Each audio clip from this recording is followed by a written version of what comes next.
오늘 주신 하나님 말씀은 시편 133편입니다. 시편 133편 1절부터 3절까지 기록된 하나님 말씀입니다. 우리 한 목소리로 같이 읽습니다. 보라, 형제가 연합하여 동거함이 어찌 그리 선하고 아름다운고, 머리에 있는 보배로운 기름이 수염 곧 아론의 수염에 흘러서 그의 옷깃까지 내림 같고, 헐몬의 이슬이 시온의 산들에 내림 같도다. 거기서 여호와께서 복을 명령하셨나니 곧 영생이로다. 아멘.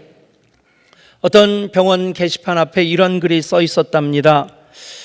전갈에 물렸던 사람이 여기서 치료받았습니다. 그분은 하루 만에 나아서 퇴원하였습니다. 그 다음 게시판에는 어떤 분이 뱀에 물렸습니다. 그분은 치료를 받고 3일 만에 건강한 몸으로 퇴원했습니다. 그 다음 칸에는 어떤 사람이 미친 개에게 물렸는데 현재 열흘 동안 치료를 받고 있는데 곧 나아서 퇴원할 것입니다. 그리고 마지막 칸에는 이렇게 써 있었답니다. 어떤 분이 인간에게 물렸습니다. 그 후 여러 주일이 지났지만 그분은 무의식 상태에 있으며 회복할 가망도 별로 없습니다. 여러분, 수아레스라고 하는 유명한 축구 선수가 돌발적으로 상대방 귀라든가 목덜미를 문다고 해가지고 그래서 그런 핵이빨이라고 하는 별명을 갖게 되었는데, 그런 일을 얘기하는 건 아니겠죠. 사람이 사랑하며 살아야 되는데 사랑하지 않고 살아가서 그 마음에 상처를 주게 될 때 그렇게 받은 상처가 정갈한테 물리고 뱀에게 물리고 미친 개한테 물린 것은 치료를 받을 수 있는데, 사람한테 물린 것, 사람에게 상처받은 것은 그것은 쉽게 치료가 되지 않는다. 사랑하며 살라 하는 그런 교훈적인 이야기일 것입니다. 예수 믿는 목적이 무엇입니까? 그것을 우리는 구원이라고 얘기합니다. 구원이라고 하는 말을 일상적인 표현으로 표현한다고 한다면 하나님 안에서 영원토록 행복하게 잘 사는 것입니다. 한번 따라 하실까요? 하나님 안에서 영원토록 행복하게 잘 사는 것. 아멘. 그렇습니다. 그것이 구원입니다. 그래서 우리는 구원을 위해서 치러야 될 대가가 있습니다. 때로 그것이 만만치 않기도 합니다. 우리는 하나님 안에서 영원히 행복하게 잘 살기를 위해서 때로는 하나님 밖에서 잠시 재미있고 편하게 사는 것을 포기해야 할 때가 있습니다. 세상에 너무 익숙해 있어서 그것을 포기하는 것이 쉽지 않아 보이지만, 그것이 불편하고 불행한 일이라고 생각할 수 있겠지만 그것은 결코 불행이 아닙니다. 영원을 위해서, 더 큰 그 복을 위해서 잠깐 포기하는 것일 수밖에 없습니다. 여러분, 하나님 우리를 향하신 뜻이 하나님 품 안에서 영원토록 행복하게 잘 사는 것, 구원받은 하나님 자녀로 살게 하시는 것입니다. 우리의 행복을 위해서 하나님께서 우리들에게 주시는 복이 있습니다. 그 복 중에서 가장 대표적인 두 개의 복을 얘기하란다면 그것이 가정과 교회입니다. 하나님 창조는 하나님의 최선을 다한 창조입니다. 요즘 이제 겨울이 지나면서 꽃이 피고 또 나무 등거를 터뜨리면서 새싹이 돋고 그러면서 송화가루가 날리기 시작하고 하는 계절의 변화를 그냥 스쳐 지나가면 그런가 보다 하고 지나갈 수 있는데, 유심히 들여다보면 하나하나 말씀 그대로 감사함으로 받으면 버릴 것이 없다. 아멘. 하나하나의 그 만물이 움직이는 그 과정 속에 하나님의 창조의 손길이 있음을 보게 됩니다. 하나님께서 최선을 다해 지으셨다는 것을 깨닫게 됩니다. 그런데 하나님의 최선의 창조 중에 최선의 창조가 무엇일까 생각해 보면 그것이 하나님의 형상을 따라 사람을 지으신 것이고, 그리고 그 사람으로 하여금 가정을 이루어 주실 때 그 이전까지 하나님 지으신 것들을 보시면서는 보시기에 좋았더라 말씀하시다가 이제 하나님의 형상으로 사람을 만드시고 가정을 지으신 다음에는 보시기에 참 좋았더라 말씀하십니다. 여러분, 가정이 보시기에 참 좋았더라 하시는 그런 가정이 될 수 있기를 축복합니다. 그 가정으로부터 교회가 시작됩니다. 그래서 하나님 창조의 섭리를 다시 한번 정리를 한다면 하나님은 가정을 통해서 창조를 완성하십니다. 창조의 완성이 가정이고 가정으로부터 하나님은 구원을 시작하셔서 가정이 곧 교회가 되게 하십니다. 그래서 하나님의 관심이 가정에 얼마나 많은지 우리는 성경을 살펴보면서 많이 발견할 수 있게 되는데, 시편 128편에는 여호와를 경외하는 자에게 하나님 복을 주시겠다 약속하시는데 그 복이 가정의 복입니다. 가정에 담아주시는 복입니다. 여호와를 경외하며 그의 길을 걷는 자마다 복이 있도다. 내가 내 손이 수고한 대로 먹을 것이라. 내가 복되고 형통하리로다. 내 집 안방에 있는 내 아내는 결실한 포도나무 같으며 내 식탁에 둘러앉은 자식들은 어린 감람나무 같으리로다. 여호와를 경외하는 자는 이같이 복을 얻으리로다. 아멘. 여호와를 경외하는 자 구원의 복을 받는데, 그 구원, 영원히 하나님 안에서 행복하게 잘 사는 것, 그 가정을 통해서 이와 같은 복을 얻게 하시는 분이 하나님이심을 믿으시기를 바랍니다. 또 시편 112편에서도 이렇게 말씀합니다. 할렐루야. 여호와를 경외하며 그의 계명을 크게 즐거워하는 자는 복이 있도다. 그의 후손이 땅에서 강성하며 정직한 자들의 후손에게 복이 있으리로다. 부와 재물이 그의 집에 있으며 그의 공의가 영구히 서 있으리로다. 아멘. 하나님을 경외하는 자, 그의 계명을 지키는 자들에게 하나님 약속하신 복, 주시고 싶어 하시는 대표적인 복이 행복한 가정입니다. 그 가정에서 가족들과 함께 사는 것입니다. 그리고 그 가정에 필요한 것들, 손이 수고한 대로 먹을 것이라. 그 모든 것을 공급하여 주시는 것이 하나님 경외하는 자들에게 주시는 복인 것을 믿으시기를 바랍니다. 때때로 우리가 이 세상 살아갈 때 세상이 죄로 오염되어 있고 왜곡되어 있어서 하나님 말씀대로 법대로 살려고 하지만 방해를 받을 때가 있습니다. 그래서 육신도 질고를 겪을 때가 있고 또 경제적인 어려움을 겪을 때도 있습니다. 그렇다고 해서 우리가 착각해서는 안 되는 것이 질병이 하나님의 뜻이 아니라는 것입니다. 아멘. 질병이 하나님의 뜻이고 목적이라면 천국에는 온통 병자들만 있어야 됩니다. 그러나 예수님 오셔서 각색 병든 자들을 고쳐주셨습니다. 또 우리 주님 십자가를 지신 이유 중에 하나가, 그 십자가의 신적 교환 중에 그는 본래 부요하신 분이었는데 부요하신 그가 가난하게 되심은 가난한 우리로 부요하게 하려 하심이라. 아멘. 여러분, 경제적인 것까지도 그 손이 수고한 대로 먹을 것이라. 일용할 양식 주신 하나님, 씨앗의 축복까지 주시기를 간구하시는 여러분 될 수 있기를 소원합니다. 그것이 바로 가정을 하나님 얼만큼 소중히 여기시는가 하는, 분명히 다시 확인할 수 있는 성경을 통해 확증되어지는 증거라고 하는 것입니다. 때로 살다 보면 가정이 흔들릴 때가 있고 교회가 흔들릴 때도 있습니다.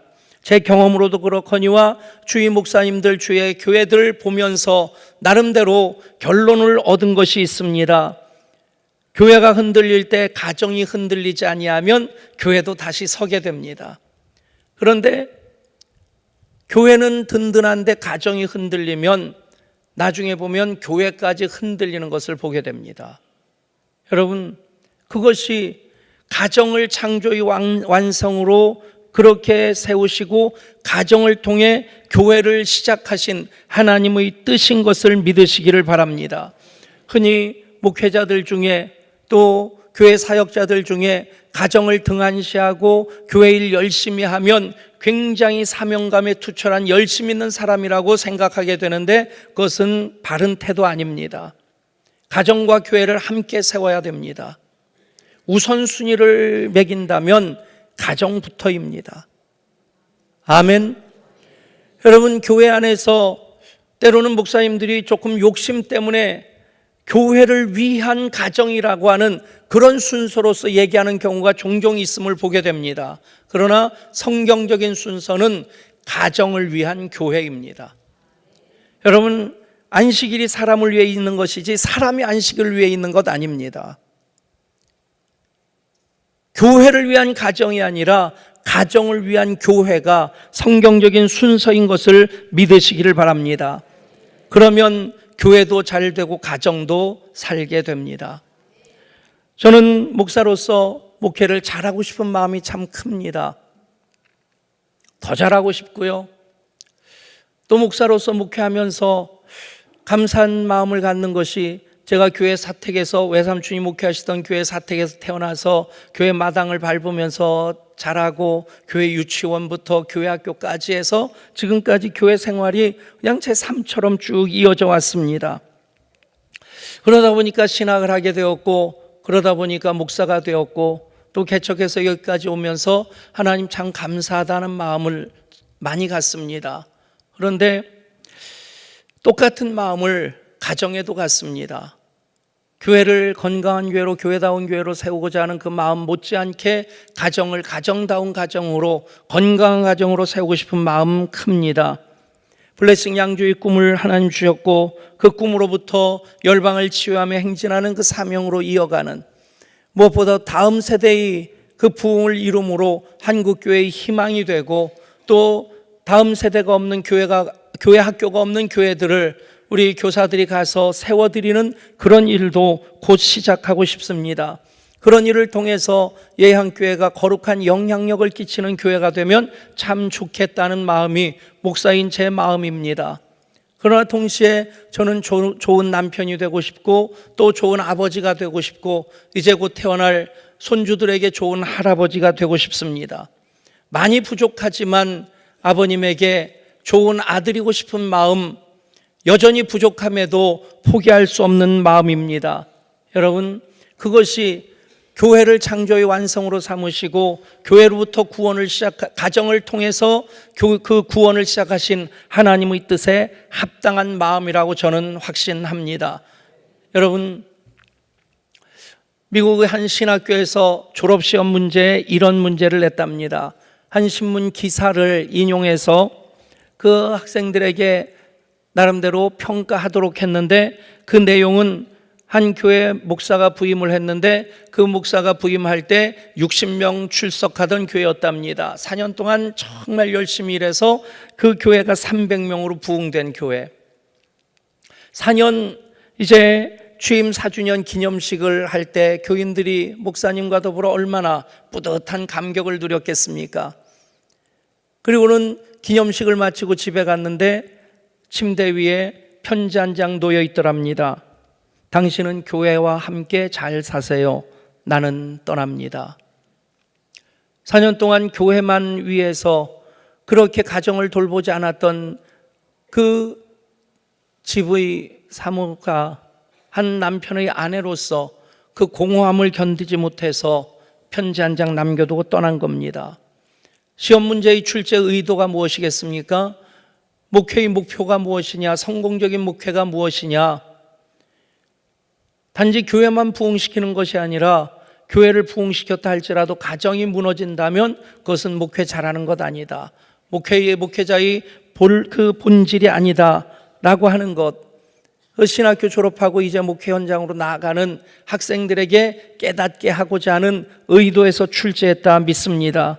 여러분, 가장 소중한 사람인 아내부터 사랑해야지 아내를 사랑하지 아니하고 교인을 사랑한다, 교회를 사랑한다. 요한일서의 말씀 그대로 보이는 사람을 사랑하지 아니하고 보이지 않는 하나님을 사랑한다 하는 것은 거짓말이라고 성경은 단언적으로 말씀합니다. 오늘 말씀 우리가 너무 잘 알고 있는 말씀입니다. 시편 120편부터 이 말씀에 보면 성전에 올라가는 노래라고 하는 제목이 붙어 있습니다. 그런데 그 가정에 대한 얘기들이 많이 나와 있어요. 그 성전에 올라가면서 부르던 순례자의 노래들, 그 가운데 가정에 대한 노래가 끼어 있는 것이 아니라 우리 믿음의 선조들은 가정을 곧 교회로 생각하고 교회를 곧 가정으로 생각했다는 것입니다. 아멘. 흔히 가정 같은 교회, 교회 같은 가정 그런 말을 합니다. 표현은 그럴듯한데 정확한 말은 아닙니다. 맞는 말은 교회가 가정이고 가정이 교회입니다. 아멘. 여러분, 교회에서 가정, 천국 가족을 경험하실 수 있기를 축복합니다. 가정에서 천국 교회를 경험할 수 있기를 축복합니다. 그래서 이 말씀 역시도 교회와 가정을 동일시하면서 고백하는 겁니다. 대부분의 목사님들이 이 말씀을 교회 공동체에 대한 말씀으로 해석을 하는데 사실은 먼저 가정에 대한 말씀으로 받는 것이 옳습니다. 가정에 주시는, 여러분 각 가정에 하나님 주시고자 하시는 복이 어떤 것인지 다시 한번 생각하면서 그 믿음의 고백으로 이 말씀을 읽을 때 이 말씀이 여러분들 가정에 임하게 될 줄 믿습니다. 우리 다시 한번 한 목소리로 읽습니다. 보라, 형제가 연합하여 동거함이 어찌 그리 선하고 아름다운고, 머리에 있는 보배로운 기름이 수염 곧 아론의 수염에 흘러서 그의 옷깃까지 내림 같고 헐몬의 이슬이 시온의 산들에 내림 같도다. 거기서 여호와께서 복을 명령하셨나니 곧 영생이로다. 아멘. 여러분, 당연히 교회 안에서도 형제가 연합하여 동거하는 선하고 아름다운 일들이 있어야 됩니다. 목장에서 그럴 수 있기를 축복합니다. 교구 수련회, 이교구 수련회 집사람하고 이제 올라가면서 아이들이 그 마당에서 잔디밭에서 수십 명이 막 뛰어노는 모습을 보면서 집사람이 그러는 거예요. 여보, 우리 애들 어렸을 때는 왜 이런 일이 없었지? 굉장히 부러워하는 거예요. 그 시대에는 교회 지도자들이, 교회가 아이들에 그렇게 별로 신경을 안 썼던 것 같아요. 근데 어쨌든 그 수십 명 아이들이 까르르 웃으면서 그 잔디밭을 뛰노는 모습 보니까 아, 저것이 교회다. 여러분, 형제가 연합하여 동거함이 어찌 그리 선하고 아름다운고, 목장에서 고백하고 또 다음 세대에서 고백되어지고 또 교구 수련회나 알파를 통해서 경험되어질 수 있기를 축복합니다. 그러나 먼저 이 말씀은 여러분 가정에서 고백되어져야 될 말씀입니다. 보라, 형제가 연합하여 동거함이 어찌 그리 선하고 아름다운고. 여러분, 하나님 섭리의 순서가 가정을 만드시고 가정으로부터 교회를 시작하신 것입니다. 이걸 바꾸려고 하지 마십시오. 성경도 이렇게 말씀합니다. 디모데 전서 5장 8절에서 누구든지 자기 친족, 특히 자기 가족을 돌보지 아니하면 믿음을 배반한 자요 불신자보다 더 악한 자니라. 부담스럽더라도 아멘. 아멘. 여러분, 자기 가족, 친족을 돌보지 않는 사람들, 믿음을 배반한 자요 불신자보다 더 악한 자니라. 세상에서 얘기하는 것은 수신, 제가, 치국, 평천합니다. 자기를 먼저 돌보고 다스리고 그리고 가정을 세우고 그리고 나서 이제 나라를 다스리고 또 온 천하를 다스릴 수 있다. 여러분, 세상의 순서, 그것이 성경적으로 맞는 얘기인데 성경은 더 분명하게 말씀합니다. 믿음을 배반한 자요 불신자보다 더 악한 자니라. 여러분, 가정이 창조의 완성이며 구원의 시작인 것을 믿으시길 바랍니다.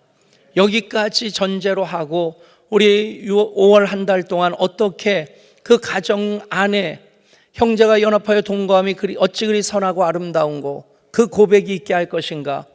그리고 아론의 수염에 보배로운 기름이 흘러서 그 수염 타고 옷깃까지 흐름 같은 풍성한 복이 임하고 헐몬의 이슬이 시온살의 내림 같은 풍성한 그 하나님의 은혜로 가득한 가정이 될 수 있는 그 방법, 그 솔루션, 해결책을 찾아보려고 합니다.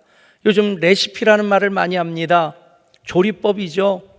레시피 그러면 조금 유식해 보이고, 어쨌든 똑같은 재료인데 어떤 레시피를 따라서 요리를 하느냐에 따라서 이게 일품 요리도 될 수 있고 젓가락도 안 가는, 젓가락을 가기 힘들게 만드는 이상한 요리도 될 수 있다는 얘기입니다.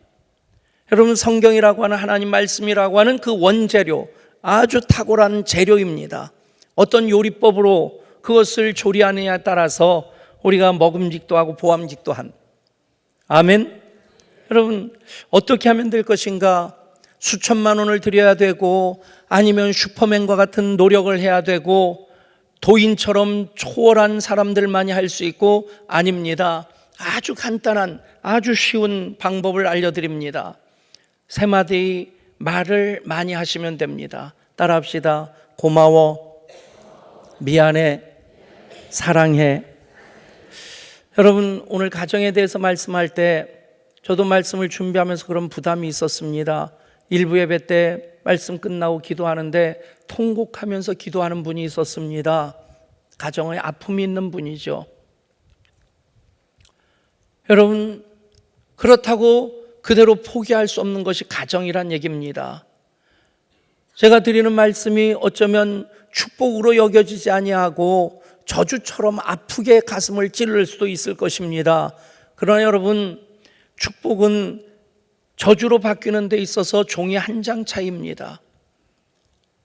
축복을 관리하지 아니하면 어느 순간 저주가 됩니다. 마냥 쉬운 것만 아닙니다. 그렇다고 불가능한 것 아닙니다. 아주 간단하게 우리가 결단하고 실천할 때 성령님 그 가운데 임자여서 도와주실 줄 믿습니다. 어떤 분이 권해서 제가 책 한 권을 읽었는데 그 저자가 상담학 교수였습니다. 근데 그런 내용이 책 전체 이렇게 훑어보면서 보는데 죄송합니다만 대강 아는 얘기들이고, 그런데 마지막에 나오는 얘기가 가슴에 탁 와닿았어요.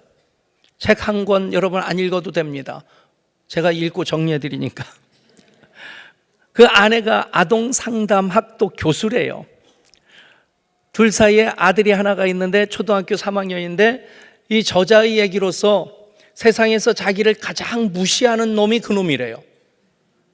아빠를 교수로 존경하지도 않고 아빠를 우습게 보고 아빠 말도 안 듣고, 귀엽기도 하지만 어떤 때는 좀 속상해서 아내에게 한마디 했답니다.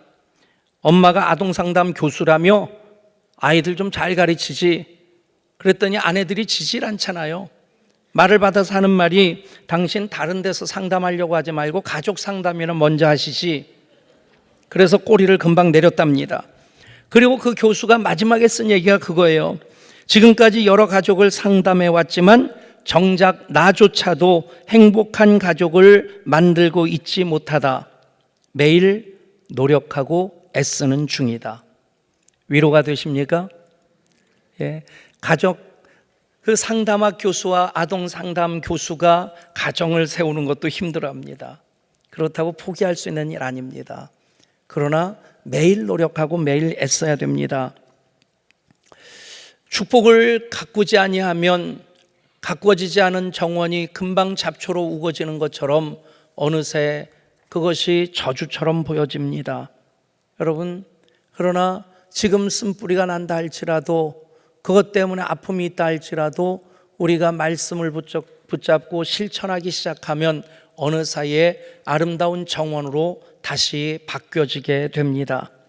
여러분, 세상에 소중한 것 참 많습니다. 그 중에 제일 소중한 것은 가정이고 가장 소중한 사람들은 가족입니다.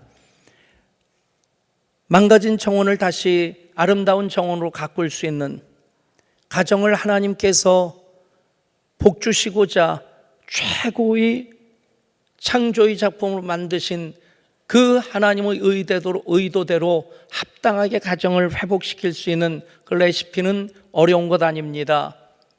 고마워, 미안해, 사랑해. 여러분, 오늘부터 한 달 동안, 5월 한 달 동안 계속 하십시오. 어떤 경우에 맞지 않더라도 이 세 가지 중에 한마디의 말을 자꾸 해보십시오. 처음에는 어색할 수 있을 것입니다. 마라톤 주자들이 달리기 시작하면 굉장히 고통스럽답니다. 그러나 어느 한순간부터 그 고통을 잊고 달리는 것이 행복해진대요. 그 순간부터 몸에서 호르몬이 발생되는데 그 시점을 러너스 하이라고 얘기를 한답니다. 인간의 육체로서는 한계에 도달했는데 그때 이길 힘이 속에서 솟아난다는 거죠. 처음엔 어색할 겁니다. 그러나 여러분 자꾸 하십시오. 고마워 한마디의 기적이란 책이 있습니다. 그 책을 쓴 저자는 존 디마틴이라는 사람입니다. 이 사람은 초등학교 입학할 때 읽기 쓰기 능력에 문제가 있어 학습은 물론이고 의사소통까지도 불가능하다는 판정을 받았습니다. 결국 14살 때 학교를 그만두었고 거리 생활을 시작하면서 구걸하고, 그러다가 17살 때는 약물 중독에 의해서 죽음의 문턱까지도 가게 되었습니다. 어느 날 이렇게 살 수 없다 싶어서 그는 삶을 바꾸는 노력을 시작했는데 감사 일기를 쓰기 시작했습니다. 매일 한 가지씩 감사 일기를 쓰기 시작할 때 그의 삶이 변화되었고, 그 결과로서 고마워 한마디의 기적이라고 하는 책을 내게 됐는데, 저자는 고마워라는 그 말을 시작하게 될 때 그 한마디 말로 인해서 직업, 재정, 가정, 사회, 육체, 정신, 영적 영역까지 온전히 회복되어지더라는 것입니다. 여러분, 고마워 한마디 기적입니다. 우리가 예배할 때 하나님께 감사를 올려드립니다. 마땅히 해야 될 일입니다. 동시에 여러분, 소중한 가족들을 향해서 감사의 고백을 할 수 있기를 바랍니다. 고맙다는 말 삶을 풍성하게 해줍니다. 고마운 것이 얼마나 많습니까? 성경은 감사함으로 받으면 버릴 것이 없다 합니다. 모든 것이 다 고마운 것입니다. 파란 하늘이 고맙고, 볼 수 있는 눈이 고맙고, 말할 수 있는 것도 고맙고, 예향교회도 고맙고, 어제 얼마나 난린지 아마 아이들 꽤나 알았을 것 같아요. 선생님들도 알았을 것 같습니다. 그래서 오늘 아침에 바카스 한 병씩 다 돌렸어요. 어쨌든 모습 보면서 참 고마운데, 바로 옆방에서는 꿈시에서 아기 학교를 하는데 그 한 전도사님이 한 목사가 되더니 한 목소리 하더라고요. 목사의 목자와 목소리 목자가 같은 목자가 아닌데, 아무튼 목소리 참 커졌다 싶은 생각을 하니까 그것도 좀 시끄럽고, 또 우리 인투 찬양팀이 드림홀에서 연습을 하댔는데 꿈땅 어린이 축제 때문에 밀려나서 여기서 연습하는데 문 다 열어놓고 하니까 그것까지 시끄럽고, 근데 문득 그 소리들 하나하나가 교회가 살아있는 소리로 들려지는 거예요. 그게 다 고마운 겁니다. 여러분, 아이들이 고맙고, 섬기는 선생님들이 고맙고, 꿈쟁이들 손잡고 소풍 가는 선생님들의 그 모습이 고맙고, 여러분, 감사함으로 받으면 버릴 것이 없습니다. 모든 것 여러분 고마움으로 바라보시고 고마움을 표현하실 수 있기를 바랍니다. 가장 먼저 우리가 고마워야 될 세상이 가족입니다. 연습해 볼까요? 옆에 분에게 고마워.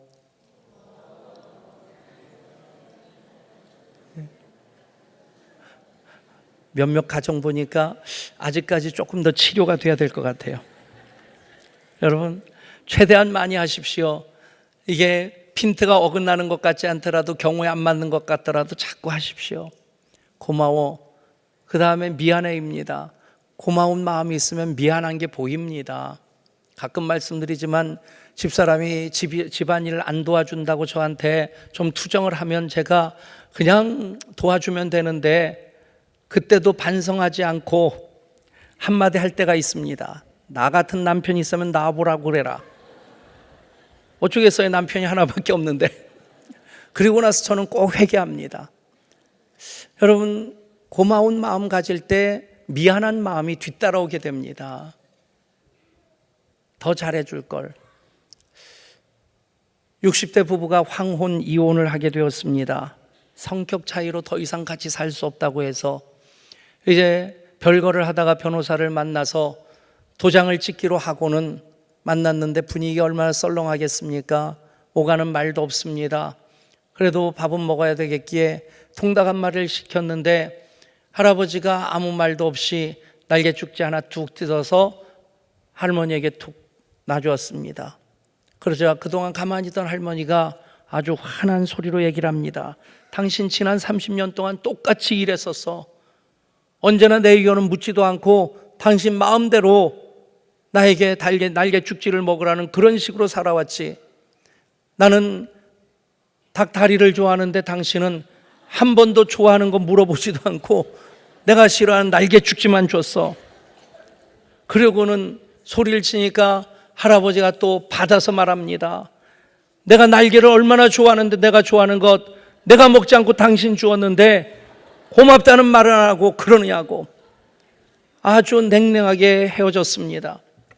할아버지가 집에 와서 생각해 보니까 마지막 이혼 도장 찍으려고 가서까지 싸우는 모습이 너무 부끄러운 겁니다.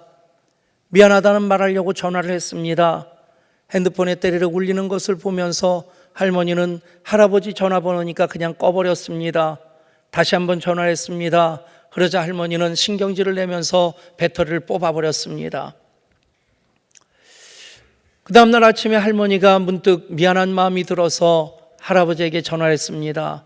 전화라도 받을 걸, 어제 내가 미안했노라고 말을 하려고 전화를 했는데 전화는 계속 하는데 전화를 받지 않는 겁니다.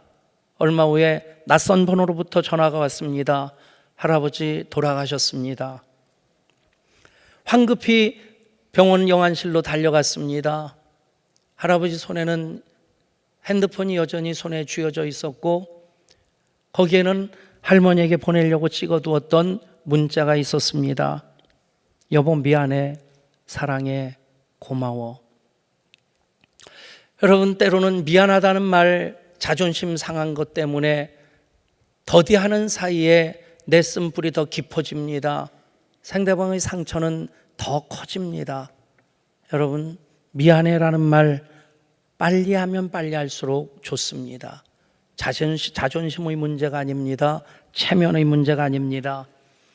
고마워, 미안해. 그러면 정말 사랑할 수 있게 됩니다. 그 다음의 고백이 사랑해입니다. 서양에서는 하루에 3번 I love you를 안 하면 이혼 사유가 된다는데 한국에서는 여보 사랑해 3번 얘기하면 아내가 이 남자 뭐 구린 일이 있나 의심한답니다.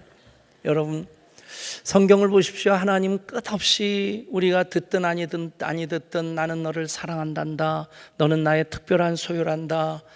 너는 보배로운 사람이란다. 너는 왕 같은 재상이란다. 여러분, 끝없이 말씀하십니다. 그 하나님 아버지의 마음으로 사랑하는 여러분 가족들을 향해 고마워, 미안해, 사랑해 끝없이 고백할 수 있기를 원합니다. 부모 자식 변천사라는 글이 있습니다. 태어날 때는 내 새끼, 사춘기가 되면 왼수 덩어리, 대학생이 되면 남남, 군대 가면 손님, 장가 가면 사돈. 우리 집도 사돈 한 명이 있습니다. 낳을 땐 일촌, 대학 가면 사촌, 제대하면 팔촌, 결혼하면 사돈의 팔촌, 애 낳으면 동포, 이민 가면 해외 동포. 장가간 아들은 희미한 옛사랑의 그림자, 며느리는 가까이 하기엔 너무 먼 당신. 장가간 아들은 큰 도둑, 시집간 딸은 이쁜 도둑, 며느리는 좀 도둑, 손자들은 떼강도. 이제는 저도 떼강도를 맞이해야 됩니다.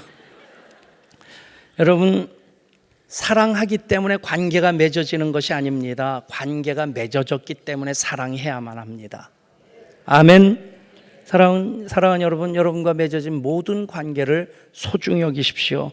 내가 소중히 여기면 그 모든 관계가 은혜와 축복의 통로가 됩니다. 하나님 가정을 창조의 완성으로 그리고 구원의 시작으로 자리매김해 주셨습니다. 그것은 우리가 부정할 수 없습니다. 그것을 흐트러 놓으려고 하면 사회 전체가 망가지게 됩니다. 그 하나님의 뜻을 이루는 레시피가 어려운 것 아닙니다. 고마워, 미안해, 사랑해. 어제 설교 준비를 하고 집에 들어가서 집사람한테 얘기하고 싶었는데 안 하다가 하려고 하니까 참 어색했습니다. 그래서 결심했습니다. 설교한 다음부터 잘해야지. 그래서 일부 예배 끝나고 목양실에 가서 집사람한테 고백했습니다. 여보 고마워, 미안해, 사랑해. 그랬더니 이 여자가 이럽니다. 그거 2배는 더 잘해야지. 여러분, 한 번에서 부족하다 싶으면 2번 하십시오. 2번에도 부족하면 4번 하시고 5번 하십시다. 아멘. 상대방이 반응을 어떻게 하든 여러분들부터 시작하십시오. 왜요? 여러분들은 하나님의 특별한 소유된 하나님의 왕같은 재상으로서 가정의 소중함을 그 누구보다도 귀하게 가슴에 품고 있기 때문입니다. 한번 연습해 볼까요? 옆에 분 보시면서 눈 마주치시면서 내 눈을 바라봐. 넌 할 수 있고. 서로 바라보시면서 서로 바라보시면서 시작합니다. 시작. 고마워, 미안해, 사랑해.